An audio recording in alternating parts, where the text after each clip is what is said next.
Great. So what we're going to cover today is a little bit of an introduction to TTrade and the second activity called Postit, where it came from, why it's designed in such a way. And then want to give you a little taster of it as a trainee. I think it's always important if you're looking to facilitate any experiential activity that you've had an experience of it as a participant. It's kind of tough to do the whole thing because of the time it takes and because of physical activity, but at least those of you who don't have any experience of TTrade will be able to have a sense of it. But we'll also touch on what needs to be done from a facilitator point of view. I always say we'll take some questions at the end. I do have a lot to go through because there's 2 activities and I will plan to finish on time at 5 o'clock. So if you have a question, please don't wait until the end. If you can stick it into the chat function, that would be ideal. If Kim can answer it straight away, she will do that. If not, she'll open her mic and ask me to jump in. So, and again, if I'm going as I run through this, and if you have questions, again, please just put them into the chat. Anything we don't pick up today, we'll obviously be able to pick up later. So let's have a look, first of all, at TTrade. So TTrade is a team negotiation challenge. Just out of interest, maybe stick in the chat anyone who's used TTrade. Just put a yes in chat for me if you've used TTrade, no if you've never seen it and this is the first time finding out about it. That would be good to know and help me and Kim to look at answering questions. So great, so we've got a couple of people and a couple of people haven't out of the first few, so that's great. I'll let that build up. So if you want more details, you can find them at these websites. The UK and international website for TTrade is the .co.uk, and the one serving just the US in terms of US dollars is on the .com website. We have it available in English, in Spanish, in Polish, and German, thanks to our distributor in those areas. And Andres, who's joining us on the call today, is one of the people who helped translate that into Spanish. So again, thank you to Andres for that. The full facilitator guide in this case and the participant materials are available in those languages too, for those that might be of interest to. A little bit of background to TTrade for those who don't know. So it was designed along with a guy called Professor George Kohlreiser. George is an amazing guy. If you haven't come across him, do please look him up. Kim might put that link for us in the chat if people want to do it.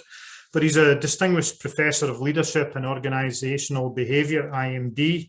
I think IMD has been voted the top business school in the world for a time, and George has been there kind of almost 20 years, I believe. He's the director of something called the High Performance Leadership Program, a 6-day IMD program. So that's very much one of the top end programs for senior leaders across the world. And also there's another one, the Advanced HPL. So, and that's been offered since 2002. So not a lot of programs that have been going that kind of length of time. Very interestingly, George is also a police psychologist and a hostage negotiator. Focusing on aggression management and hostage negotiations, and my colleagues Anne and Jeff have worked closely with George. I haven't worked directly with George, and it's not stated, but he has told them that I think going back certainly a few years, he had been involved in training every US president in what to do if they were taken hostage. So he comes at negotiation from 2 very different areas, but a lot of the work and research he looks at is in terms of leadership.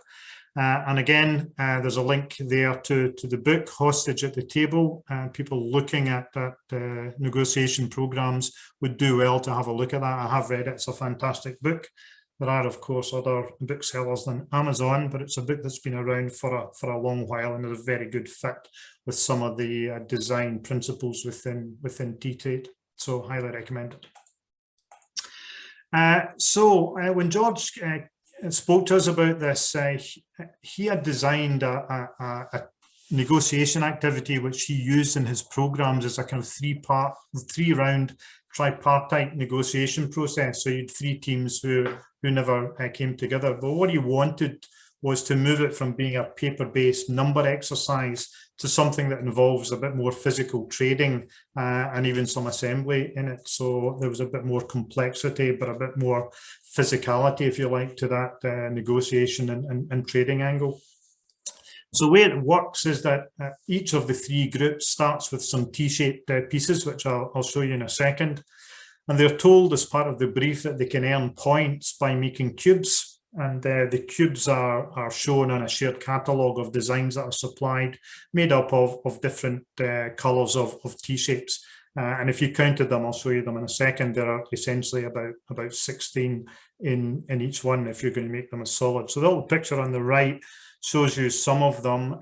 Those of you, and again, I'll ask him to put this in the chat, there's an open drive link that you can go there to see the whole catalogue. So you'll probably need to do that with what I'm going to ask you in a second, but hopefully you can see this is what people would get on cards. So they get a kind of exploded view of the cube. If you're good at kind of architectural view and you imagine a dice, so if you're looking at that square in the middle, that would be the top of the dice. The left and right would be the two sides that have been folded up the way, and the top and bottom would be the other two sides. So you're seeing 5 faces of a cube there, and hopefully you could use that to go build a cube if you had the right color of T-shaped pieces. So that's what you get. And that's what you get in the box, and that's what you get as participants. Hopefully people will be able to go into that link for me. So what I want you to do now with that kind of very general introduction is to look at how it might work from a trainee point of view. So I'm going to put you into a group for TTrade. So imagine everyone on this call is going to be part of Team A. So you'll have some T-shapes in front of you. You'll have to imagine them. There's a little pile in the picture there. Please don't count them because they won't exactly match what's up in the middle there. But imagine you have 12 red coloured T pieces. You've got 6 blue, you've got 8 green, and you've got 6 yellow. You've also got access to that catalogue that I mentioned, and you need 16 T-shapes to make up a cube. So you've got enough to make a cube if you had the right colours, and you would need to work that out going ahead. So that's where you start as Team A. Okay. So remember, you can earn points by making cubes. So you will see that each cube has a different points total depending on the colours that it contained. But also when you come to the negotiation process and meeting with the other two teams, you may be able to earn extra income. So if you have T-shapes you don't need, you could perhaps negotiate to sell them to one of the other groups at whatever price you can strike a deal at. So so there's a couple of ways that you can earn some points, which would lead to your profit. So you sell the surplus ones. Remember, it would be offset. Equally, someone else might want to buy some from you, but you can also buy them from them in order to make your teas. So if you agree a price, that would be offset. But there's also a no-cost exchange. So for example, let's say you need one red T-shape to make a cube, and the other person has a red shape, and they say, well, we'll give you a red T if you give us a blue T. That's a no-cost exchange of pieces, and that would be perfectly acceptable by the teams involved. And actually, jumping into facilitator mode, when you do this live, that's the way most teams would start that process. They would typically say, well, I need 4 red, I've got 4 yellow I don't need, how about we do a swap? You give me 4 reds and I'll give you 4 yellows. That tends to be quite a common way of starting off that negotiation process. So at the end of it, the end of several meetings, and we're only going to do one kind of imaginary one just now, just to get a sense of how you're feeling based on that brief. The total profit would be any income you have from a cube. You can see the little picture on the bottom left there. That is a representation of a physical cube. You just literally put the T's together. They're not stuck together or anything to make the same pattern as you have on that catalogue. So let's jump into it. So let's assume that you are starting with that. You can go to the product catalog. I want you to take just a couple of minutes and think about, based on what you've been given, so these pieces in this catalog, what's your strategy, okay? what do you think you would do when you first meet up for this first round of negotiation? What are you going to plan to do over several rounds? And start to put some comments or even questions in the chat. So you have other people on this call, they would be part of your team. You're kind of working with them remotely just now, but if you have a question you wanted to maybe put to someone else in it, put them in. So again, just to give you a guide on timing, the facilitator guide would say we would have 10 minutes for this first bit, allow people to start to make a strategy, and then we go on to a series of 5-minute rounds. But I'm going to give you 2 or 3 minutes before Team A would be planning to meet Team B. And I'd like to see some idea in the chat about what your strategy might be and what you might first say when you approach Team B. So your Team A, let me see some idea in chat. Any ideas?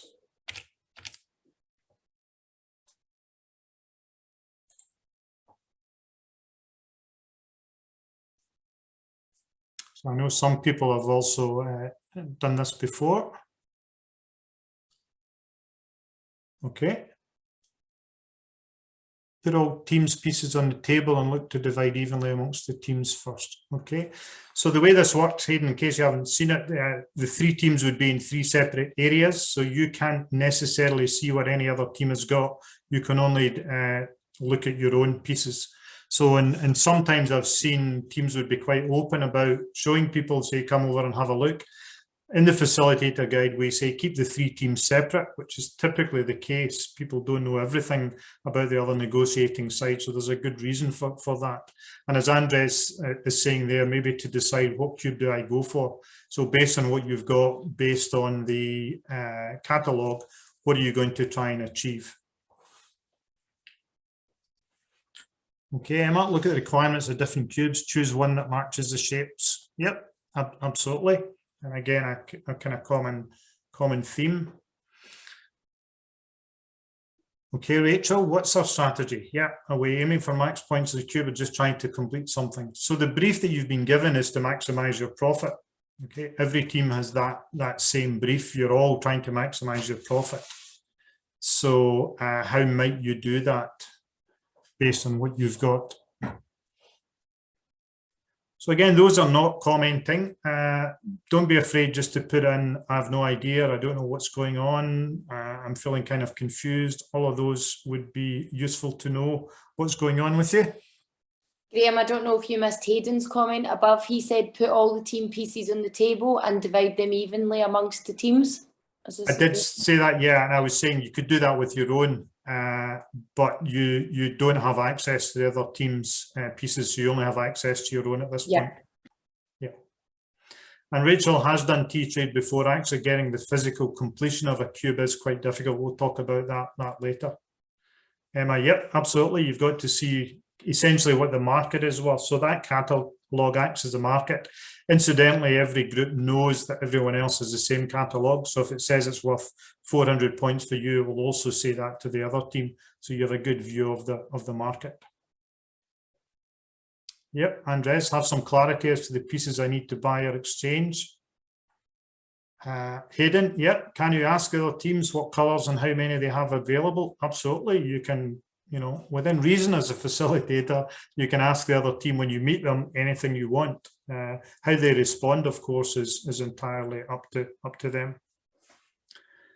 So I've got some ideas about strategy and realize you've not got much time. You know, how would you open it? Okay, so let's say we have however many of us on this call. We're sending a couple of you to go to this meeting. So you're going to meet Team B in 2 minutes. How are you going to open it? What's the first thing you would say when you meet Team B? Just put some ideas in. There's no right or wrong answers. I'm just interested to hear and what people say, because I'm getting a sense of what you're thinking when you see the brief.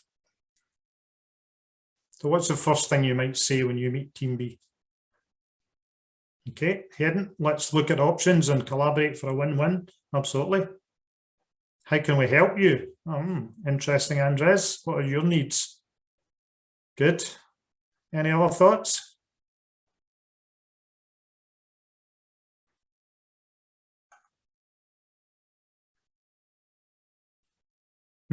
Talk to each other. Okay. understand what strategy we agree on as a group, put your points on the table. So Smriti is saying absolutely be open, telling everyone what you have. Okay, how do we make sure we get, yep, that's a great point, Hayden. I don't know how do we make get them on board? How can we partner? Eileen says a group to optimize solution. Okay, interesting. Good. Absolutely, and all those types of approaches are all things I have seen happen in TTrade.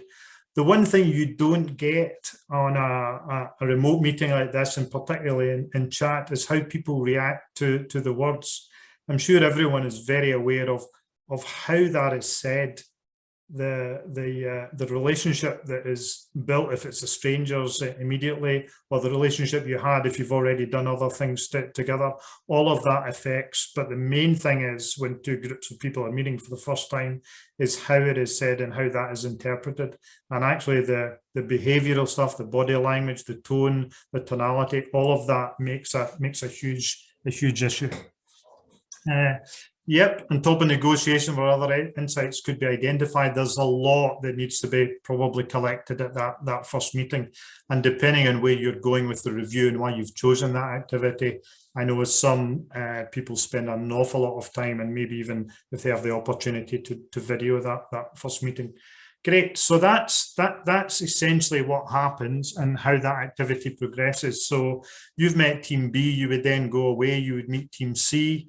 The next time. You never meet all three teams together. So part of the challenge in TTrade is being consistent, either deliberately or even accidentally consistent when you meet three different teams. A tripartite negotiation is always much tougher than a kind of two-person teams.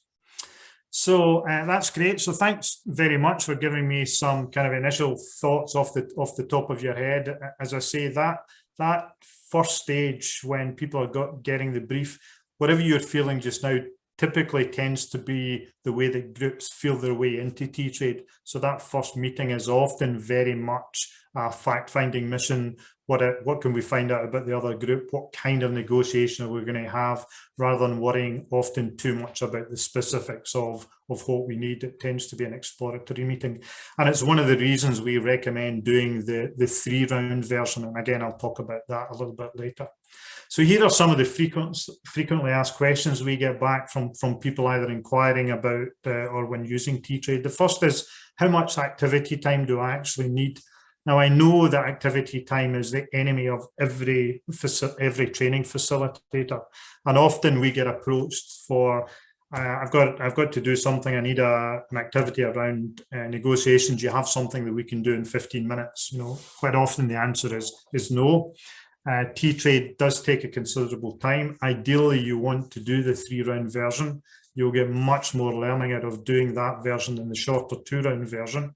But again, you know, needs must. And 90 minutes is quite an extended, quite a complicated for the participants to work out, quite a complicated system to work through.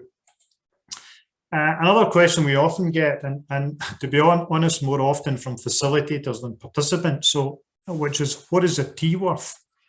So if I'm going to exchange a T and you've said we can get points, I don't see you've written down anywhere in the facilitator manual what that point should be. And of course, that's one of the key principles of negotiation, that the value you place in something might be different than the other side. So I can't tell you what a T is worth because I don't know what you value it at. And that is a key part of the negotiation process as you go through, trying to figure out what someone else values something, maybe even before you make an offer. There is an answer to the best possible points score though, which is 2,350. If you can make 6 cubes using all the pieces, and if you make them to the best possible. So if you want to be, if you're with the type of group who wants to say, well, how close did we get? I've not seen anybody get more than, I think the most I've ever seen assembled over 3 rounds of negotiation would be 4 solid cubes. I've never seen 6 actually being developed, which kind of shows, I guess, some of the challenges to do that. But of course, as I say, a T is only worth what someone agrees to pay for it. So again, we quite often get this question about how do I make a profit? And actually, there are a couple of routes to making profit in this exercise. There's no reason why you have to be a builder. So again, yes, you can make cubes and get points for it. And I think someone had mentioned before, the cubes are actually quite tough to build. But if you can develop a strategy where you just sell your T-shapes to the highest bidder, then you can negotiate points for them and you don't need to go through that construction. So you can certainly make a profit by then. The most important thing, I think, is to make some agreements. And often, particularly with junior groups, they will come back and say, oh yeah, I made 1 cube, so I get 600 points for that. And I agreed with team 2 that we would get 50 points for the teas that we exchanged. And I would say, well, where's the record of that? You know, if you're going to go into a negotiation, if you're going to agree your sales targets with your manager next year, which is a negotiation, you probably want the figures to be written down before you leave the room, or at least after that, so that you remember what they are come the end of the year. So make some agreements, but more importantly, record them. A question came up, I think it was from Hayden, at the start of the activity, you don't know what pieces the other team has, and only if they decide to tell you.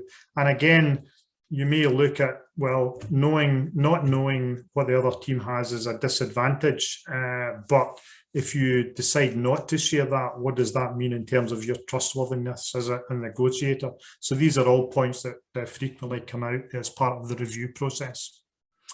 In terms of what group size should you be working with, although you tend to have small groups, maybe 1 or 2 at most doing the face-to-face negotiation, 2 to 5 people is ideal, so that's somewhere around 6 to 15 in total, because quite often what will happen if there are mixed teams is you will see a group which is providing the back office strategy, or maybe the construction who's actually trying to build these teas, and then you have a kind of front-facing, customer-facing negotiation team.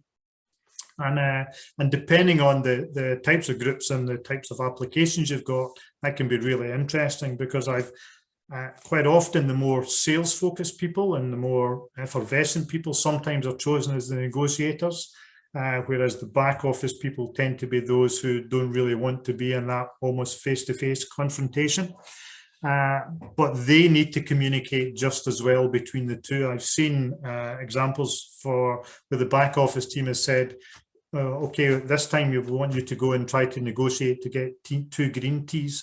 And the front office comes back at the end of the negotiation and says, I did really well. I couldn't get 2 green teas, but I've got 4 yellow teas. You know, so knowing what you actually need each side to be doing is really important. Should the teams be kept apart? Yes, you do. And again, that would be common in any kind of negotiation. The teams don't have access to everything that the other side has. So some of it has to be gone on trust. And the only time they physically come together is at the negotiation time. And we would suggest having, you know, it can be a table, it can be somewhere out of the main room. It doesn't really matter.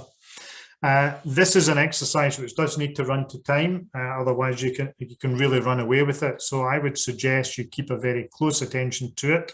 You've got a list within the facilitator guide of exactly when each meeting should start and close. And if teams are late to meetings, I would just say they forfeit their meeting time and cannot extend the meeting time.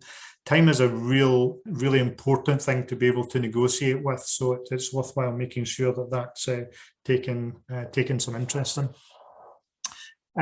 There will be some people who have already looked at this catalogue and says, I don't understand how I would build a cube from that. Again, you need some people in your team who can do it. As I say, you can build them from 16 teas. Interestingly, if people are really clever, they'll realize that you can't see the bottom. You know, the cube only shows you 5 of those 6 faces. So you could actually build it with 14 or 15 teas and still come up with that picture. But that's a detail that if someone was clever enough to include, I may let them away with it. But they are quite tough to build. And then again, a question we get asked a lot is, can I use my negotiation model for within TTrade? Will it work? You know, I'd use the win-win model, or I use the Harvard model. And then I have to say, I Googled negotiation models today, and I saw RADPAC model of negotiation. I have no idea what that is, but I would be confident that if it was a good model in terms of negotiation, that what is going on in terms of these negotiations is sufficiently complex and sufficiently real that any good model should be applicable to it. So any good model tends to have stages that you want people to go through and pay attention to. You would be able to replicate those stages or interrogate those stages during TTrade. So hopefully that gives you a bit more of background into what will actually happen for individuals as they go through using TTrade. We would suggest in terms of the learning, it's an exercise in which teams can learn about or indeed practice the whole negotiation process. So each of the specific stages needed to reach a resolution between two teams that may want different things. It's certainly about skills and building bonds, and going back to that introduction with George Kohlreiser. So when George looks at hostage taking, for example, one of the trainings that he provides is that hostage taking isn't about negotiation. That tends to get people killed. It's about building bonds with the hostage taker. And his view, and I have to say I agree, that when you go into the corporate world, building bonds is just as important in commercial negotiations. It's about how and when to make concessions. So teams that don't make concessions and refuse to often do nothing.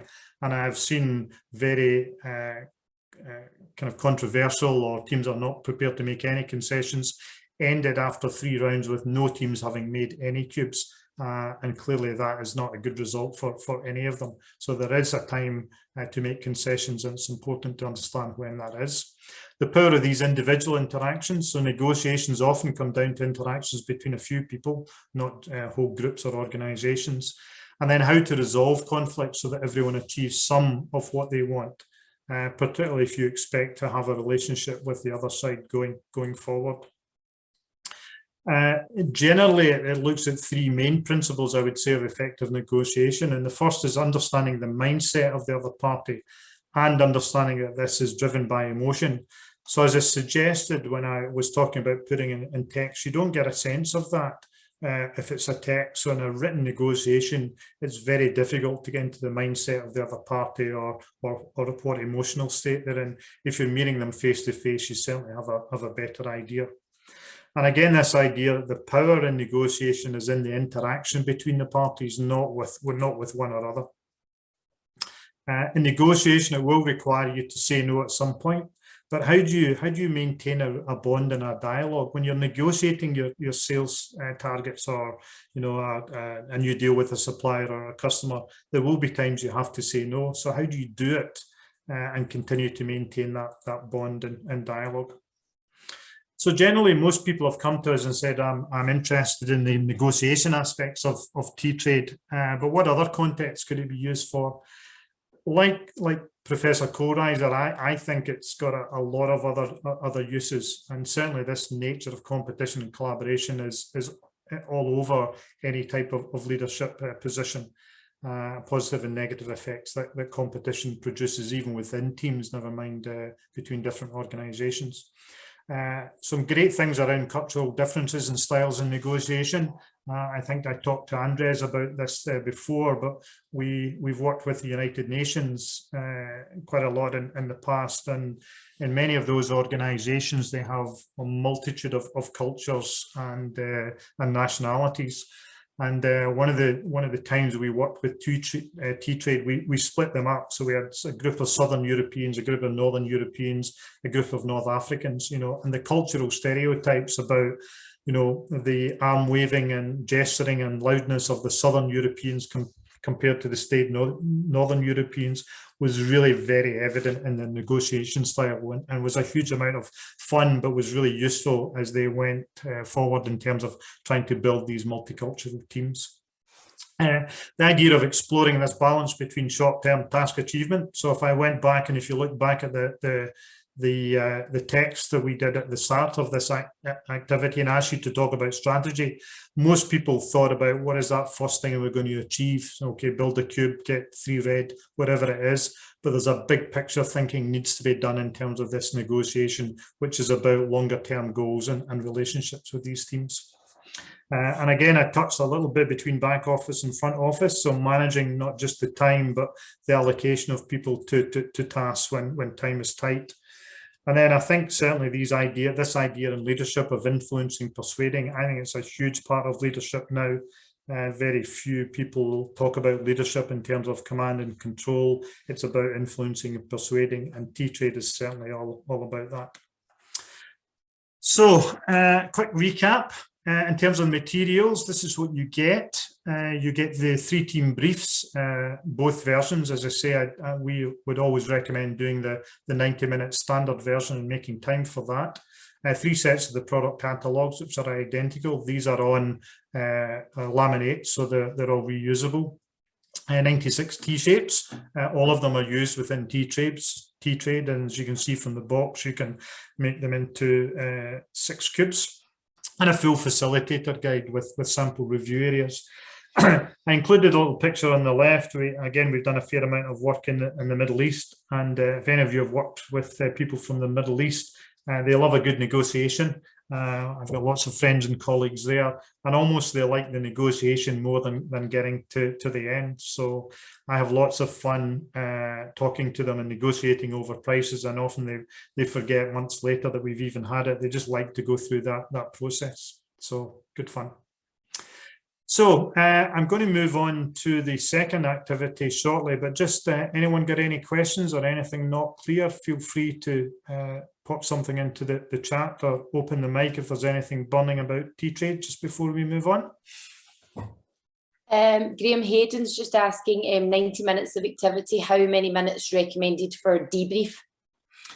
Yeah, good question, Hayden. If you're putting 90 minutes into the activity, we would always say ideally a good 50 to 100% of time for the debrief. So yeah, I mean, I think with 90 minutes of activity, if you're only doing 10 or 15 minutes of debrief, you will lose a lot of it. There'll be so much going on. I think you realistically need a good 45 minutes for debrief. Please chime in if anyone else has used TTrade examples of how they try to structure it in terms of briefing time. Yeah, I would say what you've just said, Graham. My experience with this is that debriefing can go on for actually even longer than that, because it opens up so many different conversations. So leave yourself a lot more time than you think. Yeah. I'm going to touch on that towards the end as well. I think it's a good point. It sounds like a huge chunk of time.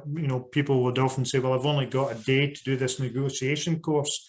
But what is in that day is one of the things I would maybe ask about. So let me come back to that. I just see a question from Andres. They are saying, when they meet to negotiate, is it better that the whole team intervenes, or some maybe I send a couple of representatives? Again, I wouldn't try to structure that for the group. I would let them figure that out. So TTrade is designed quite deliberately that you kind of need some people working in the background to help adjust strategies, adjust build deadlines, physically get these things together. And it's kind of represents an organization. So to send the whole organization to negotiate, I think is a bit of a challenge. Sometimes people will send 4 or 5 people, but only one is talking and 4 is observing. I would always just, watch and then reflect back to people when you get to the review. So why did you do it? Did it have the effect that you wanted it to? And also to make sure that you ask the other side, you sent 1 person, they sent 5. How did that feel? But I wouldn't be prescriptive. I would just always, as a facilitator, just watch what happens. There will be some advice depending on the models you use and what would be a good negotiating team. But I wouldn't profess to be an expert on negotiating or following any particular model. I hope that answers some of the questions. So I'm conscious we're kind of just over halfway through, and I've still got another area to talk about, and that's Postit. And Postit tends to be, I feel, a little bit the poor stepchild of the TTrade activity, partly because it doesn't get its name in it. So most people associate this product with the negotiation tool. But there is a remote team communication challenge contained within TTrade. You get it as part of the activity. It doesn't cost you anything more, and it's a really useful activity, I think, for the times that we're in as well. So let me just give you a bit of background on Postit. So Anne and Jeff are two colleagues and principal designers of most of the tools that we started RSVP Design with back in 2003. They'd worked with an activity for many years, so maybe another 10 years before that, as corporate trainers, looking at the role of communication across different levels in organizations. And once we had the negotiation activity developed with IMD, they said, well, why don't we use these materials to adapt this Postit activity into it? So that's what we decided to do. So the delegate briefing, everything you need, it's entirely separate, but it's contained within the materials. So a full separate facilitation guide. So I want you to imagine now forget we've done the TTrade activity, we've done a negotiation, we're doing something totally different now. I want you to imagine you're team 2, okay? You're doing Postit, that's all you've been told about it so far, but you're told you're one of 3 teams. You've been sent to your own work area, you're sitting in it just now, and you're going to stay there for the next 50 minutes. You've been told that there's some materials for you and it's a team challenge activity. So that's kind of all you know. When you get to the room with your colleagues, you'll find that there's some writing materials on paper and you can write messages. And you're told that every 7 minutes there's going to be a postman, a physical person. It might be me, I've done this before, and that postman will deliver some physical mail if it's addressed to you, if it says team 2 on it, and it will collect mail and you can send it to any of the other teams if you address it correctly. Okay, sounds a bit bizarre, and most people look at you a little strangely when you do this and you put them into 3 physical rooms. But you also find in your room in team 2, you have some of these T-shapes. You'll recognize them from the TTrade activity. You've got 3 red, 3 green, 3 blue, and 3 yellow T-shapes. But you also find 3 laminated A4 cube diagrams on the table, which look remarkably similar to the TTrade catalogue, but they're a little bit different. And at the bottom it says this, and I've put this out because I'm going to show you them in a second and it's hard to read. So it will be a 2-dimensional plan view as viewed from above, one of the required 3-dimensional cubes. The components must be carefully combined so that the 3-dimensional cube can be completed and remain stable without the need for any additional glue or adhesive materials between the T-shaped pieces. So again, even from that description, it sounds pretty like the T-cubes, and you're given no further instructions. Okay, so imagine now you're in the room. These are the 3 laminated A4 cube diagrams that you find on the table, and of course you have your T-shapes. Okay, so you can see they are multicolored in terms of the T's that you have. I think from memory, yeah, certainly one of them uses all 4 colors, the other 2 use, yeah, well, one of them uses 3 and the other uses all 4 colors. So imagine the postman's going to come in 7 minutes. Okay, what are you going to do? Again, let's use the chat because that's the way we would do it this time. It's only written materials. You have no other way of communicating with the 2 other groups. You're in group 2. So again, put either a specific message you want to send to one of the other teams, anything that's going through your head right now, having been dropped into Postit, or any questions that you might want someone to try and answer who's part of your team.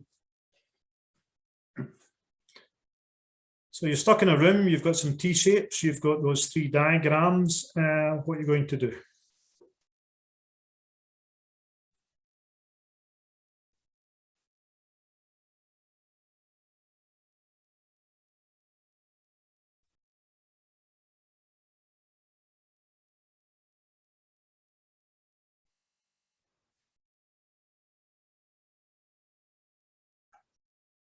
Who's got some ideas?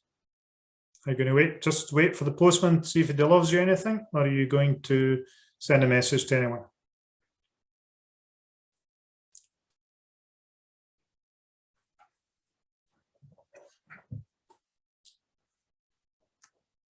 Hopefully some people are thinking and I haven't just lost everyone.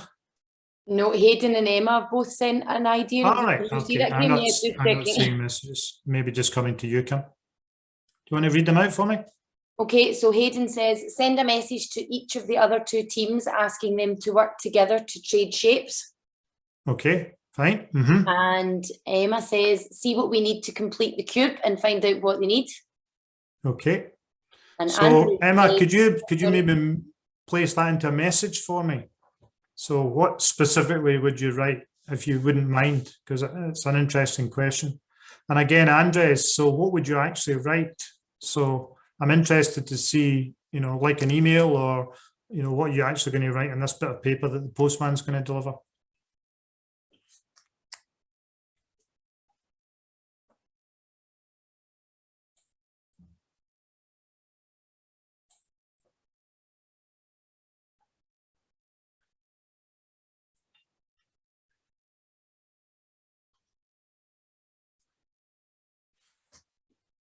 I realise people will be thoroughly confused at this point, but there is some method to this, so please bear with me for a few minutes. So what would you actually write? Give me a message that you would be prepared to write and have the postman deliver.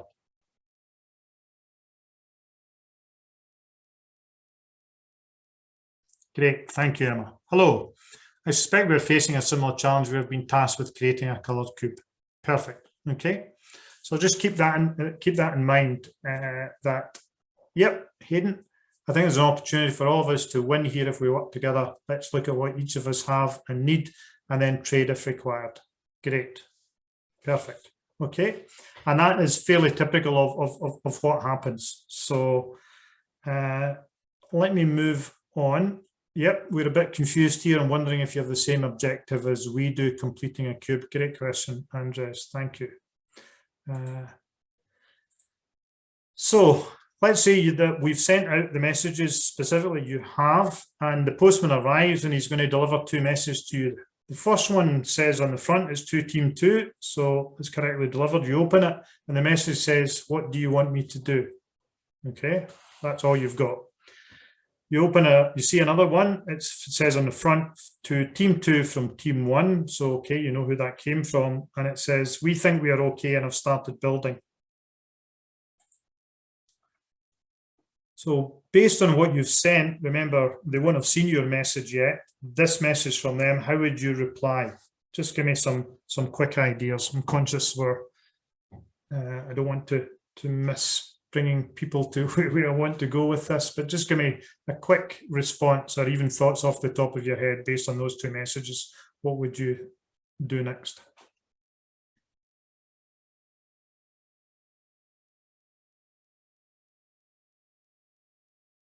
Okay, Hayden, can you share your brief, please? Perfect, good.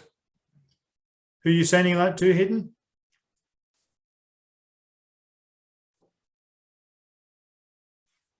Everyone. Okay, hopefully you said, I'm a really bad postman. If you don't put the team number on it, then I simply don't deliver it and I throw it in the bin. Okay, so that's the way that this activity develops. You know, groups are kind of stuck in this what feels like a communication vacuum. Anyone who deals with the other side of the world, as we have to do sometimes, and you email at night and you get an email back the next morning, you think, oh, you haven't answered what I asked them, and you do it again. Postit feels very much like that. Okay. So great. So that's the way it would feel. And if you're in a group, it can actually get worse because the kind of frustration and irritation can build up between the team members stuck in that room. But there's a reason behind it, of course. So if we look at the activity setup, now jumping back into the facilitator. So what would tell you to do? So team 1, you put in a room. You give them 16 T pieces. If you remember that magical number 16, that would allow them to start building a cube immediately. And they have this written exercise brief, and this brief says the task requires each group to build a correctly constructed cube in their own working room by the end of the exercise. All the materials you need to complete are available from the start of the exercise. They're simply spread throughout the 3 rooms. You must stay in your room, postal service, and the time that it works. Okay. So, so they have that. Of course, you know you were team 2, you know that you have 3 multicolored cube diagrams. Team 1 doesn't have them. And in fact, team 3 doesn't have them either. They have some more pieces. They have 5 of every color, but they have nothing else. So typically that message that what do you want me to do comes from team 3. That is often the case. The first message that says, this is a stupid activity. I have no idea what I'm doing. What we do, you know, this is a waste of time. And they send out those kind of messages. And that really tends to set the tone of the way the next 6 or 7 rounds go. So just thinking in terms of putting your facilitator hat again, you know, why have we done it like that? Why is this exercise set out like that? What does it represent in terms of the type of resources and information typically available to different levels of employees? So what's your thoughts about why it's set up like that? Just again, put a brief message in chat for me.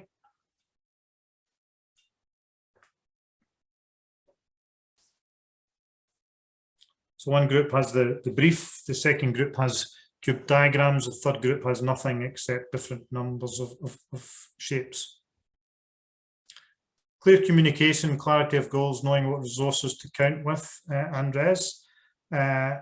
Yes, but not across the board, certainly at the start, and actually very infrequently at the end of this exercise as well.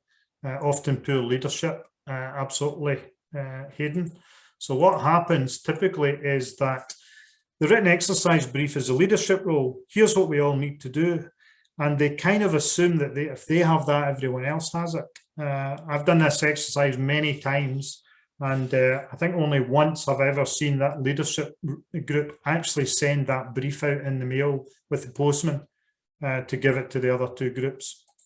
The second group has the technical know-how. So here's how we do it. So team 1 says you need to build with 3 groups, but they don't know how to do it. They don't know the colors and the shapes. Team 2 does. And again, I've never seen team 2 let them go. They always hold on to them. Really what they should do is send out at least 2 of the other diagrams. And then team 3 are the poor assemblers, you know, sitting there waiting to be told just what to do. One of the times I used this activity, I was down with some partners down in Australia, and we had an industrial psychologist with us who hadn't really done much in the way of training, and certainly not experiential learning. And she was with us for the day to kind of learn a little bit more what we do. And we did one of this exercise very, very early on, and she was in team 3. And within about 2 or 3 rounds, she had collected her colleagues in that to go and strike. They built a barrier across their room, refused to let the postman in, and really had got quite irate about it. And as part of the review, she was very quiet, and we were kind of trying to get a bit more out of her about what she'd thought about it. And she was so quiet because she said she couldn't believe the depth of frustration and anger that activity had built on, but you know, the realization of how that can be caused simply down to poor communication between different groups of people. And anyone who's worked in an organization like that would certainly be able to recognize how easily that can happen. So we are big fans of Postit. However, I would expect you to create some tension with this activity. So I often say, kind of be careful where you use it. But sometimes this idea of catching people in the act of being themselves, or taking, you know, holding up a mirror to how these sub-teams work, or this, you know, various factions within an organization work, can be really useful for bringing that to a head. So again, just to give you a flavour of timescales, again, it's an in-depth. You know, if you try to do this with 1 or 2 rounds, you don't really get the progression of the activity, and often teams will start to begin to understand where the communication mishaps are after, you know, 4 or 5 rounds, and kind of run out of time. So you really need to do this kind of 6 rounds of it to have sufficient cycles through the behaviours that you want to observe. But it is, again, it's a 60-minute activity. So by the time you add your review, you're talking about a 90-minute. Similar group sizes, you've got 3, you want to have a couple of people. I wouldn't subject people to being in a group of 1, but a group of 4 or maybe even 5 is certainly possible within Postit. So not surprisingly, from a design point of view, the learning objectives are around these frustrations, performance issues that can arise when poor communications develop between 3 remote teams. And, and the 3 remote teams could be, any method of being remote. And I'm sure lots of us have experienced that over the last couple of years. So it's about, if you're doing it in terms of beginning a process or getting them to understand this idea of establishing shared goals and objectives. And that's not just assuming that they are, being very clear and precise about sharing them. This idea about building and maintaining trust through written communication, that first message, what we're supposed to do, even the tone of it. I was saying it can be difficult to get tone through some written messages. There are some very cut messages that's really easy to do. And again, I'm sure some of us have been on the end of emails like that. How to avoid making assumptions and checking and clarifying understanding, especially early on, and this idea of the bigger picture. So you need to keep, much like TTrade, but this idea of what is a bigger picture while still having to deal with the detail of individual tasks. So here's just a copy of the review that comes with it. So we would often suggest keeping people in the 3 teams they've worked in initially and getting them to talk about emotions that happen right at the beginning. So these are real feelings that are simply caused through a lack of information, this confusion, uncertainty, whatever they may be. And then looking at what caused them, and some of it, of course, is self-developed, but some of it were around the language that used in the communications. Focusing on nature of relationships, obviously, looking for some behaviors of behavior. Always looking for examples of behavior rather than just thoughts about why, and the quality of communication. So, and certainly I know people have used this just to look at the quality of communication in terms of email. Now, looking for some positive attempts to build trust and understanding and examples of things that blocked it. So, and then looking at how successful the team was overall. So that's a suggested set of review questions. I've got about 5 minutes, and there's just one thing I wanted to bring up just before we finish, but just quickly in terms of Postit questions. Anyone got any questions on the actual operation of it or application? Of interest, just stick a quick yes if anyone's used Postit on the chat.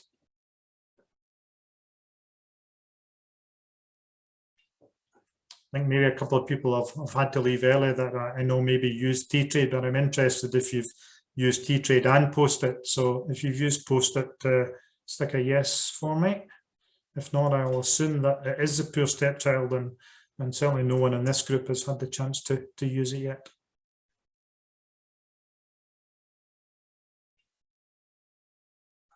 Okay. Go have a play with it sometime, Rachel. That would be my advice. Good fun. It is. Excellent. So let me leave you with a kind of few minutes to go, and we will hold on if anyone's got any specific questions. But let me leave you with one thought, which comes back to this idea about timing. Now, you can use, we always say you can use any experiential activity, prior to providing content or models or whatever your workshop or program is about. But I would suggest for an extended activity like this, why not consider using it after providing the content? So if you're looking at the content of your day around, communications or around negotiation, why not let that be the majority of the learning? Rather than expect the majority of the learning to happen when you're transmitting information, that could be done prior. You could be sending people information to read about the theory. There's lots of things you could give. If you've got people together, why not focus that activity when everyone is together for group learning? So use this type of activity like a TTrade or a Postit as a practice field. Take that time to have 90 minutes of working together, and if necessary, a good 90 minutes to review that learning, rather than expect the learning to happen when you're doing the theory.